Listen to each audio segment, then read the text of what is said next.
Важным является то, что, допустим, если совершился факт насилия, гражданин обращается с заявлением в правоохранительные органы, и уже далее это дело должно пойти уже вплоть до приговора. То есть обратного хода быть не должно. С точки зрения, опять же, запроса гражданского общества, что обязательно должно быть неотвратимость наказания, раз совершено преступление.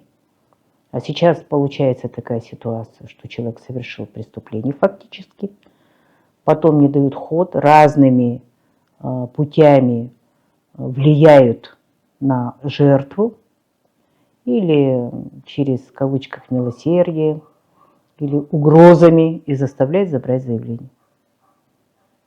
И все.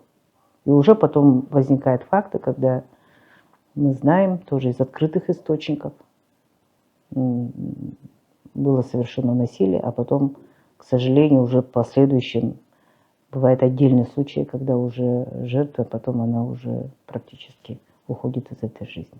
Поэтому это очень такой серьезный, на наш взгляд, момент, когда требуется вмешательство с точки зрения ужесточения уголовного законодательства Российской Федерации. Предложили с учетом совместной позиции МВД по Республике Саха-Якутия, чтобы создавались кризисные центры